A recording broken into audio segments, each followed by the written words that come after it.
You're listening to Josh on Classic Hits 92.5 KVPI, and joining us this morning is Dr. Christopher Kelly, author of Am I Dying? A Complete Guide to Your Symptoms and What to Do Next. Dr. Kelly, thanks for joining us this morning. Hey, good morning. Thanks for having me on. First off, introduce yourself to our listeners. Tell us a little bit about yourself. Hey, so I am a doctor, actually a cardiologist, practicing in New York City, and my colleague and I wrote this book, Am I Dying? A Complete Guide to Your Symptoms and What to Do Next, because we found that most of our symptoms, most of our patients actually around the country are coming in with research about the problems that they have, and usually the internet has led them astray, convinced them that they have some problem that they don't have, and create a lot of anxiety for them. So what we wanted to do was create a resource that was a lot more accurate, a lot more reassuring whenever possible, and didn't intentionally just try to scare people. So that led us to Am I Dying? And it goes through dozens of different symptoms very systematically. It tells you when you can calm down. It tells you when you need to freak out and see a doctor. Awesome. And the book is very good practical information with expert advice.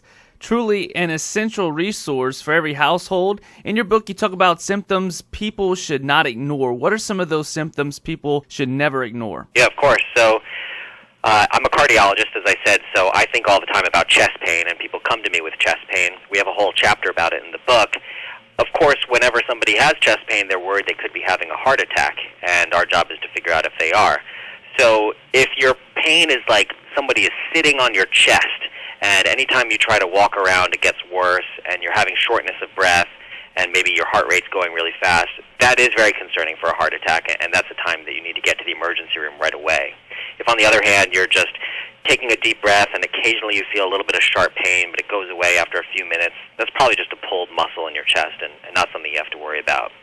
Another symptom that we worry about all the time is new onset weakness or loss of feeling in your arms or legs. That could actually indicate a stroke. And just like with a heart attack, every minute that you wait to get care is a minute where you reduce your odds of surviving. So when you have a sudden loss of feeling or of strength in one of your arms or legs, or you suddenly start slurring your words and you're not at a cocktail party, that's the time you need to get to an emergency room right away and make sure you're not having a stroke. And on the flip side, what are some of these symptoms that people overreact to the most? I know you have a lot of experience. Out of everything you've seen, what are some of the things people tend to overreact to the most? Yeah, so especially around this time of year, it's cold and flu season, so everywhere left and right people are, rubbing their noses and coughing, sneezing, and having fevers.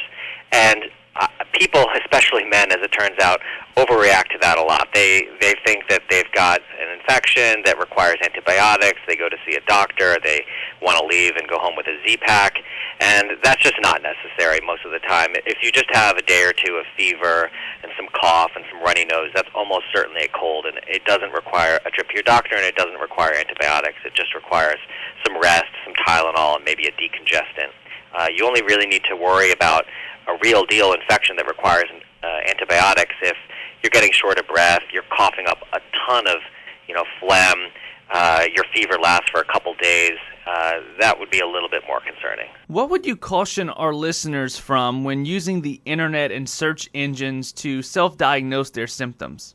Yeah, so part of the reason we wrote this book is because we found that most of the websites out there are trying to scare people to some extent, to keep them clicking around on the website, keep them looking at ads and going to their links.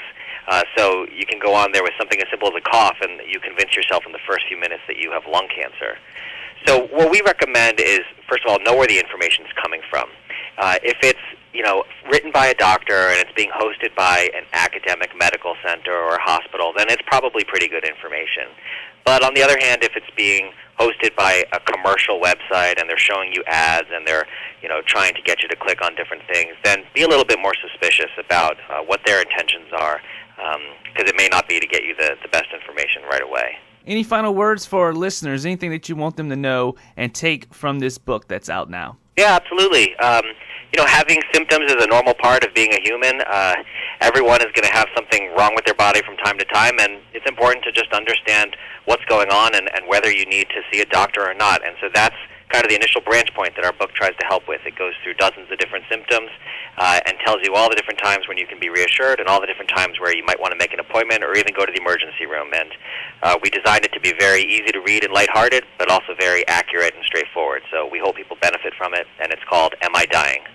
That's right. I think this is a great idea because, like you mentioned, you search online something you may be having and you might end up with 5 serious diseases. So this book is a great idea. We have been talking with Dr. Christopher Kelly, author of Am I Dying? A Complete Guide to Your Symptoms and What to Do Next. The book is available now where books are sold. Dr. Kelly, thanks so much for joining us. Thanks very much for having me on.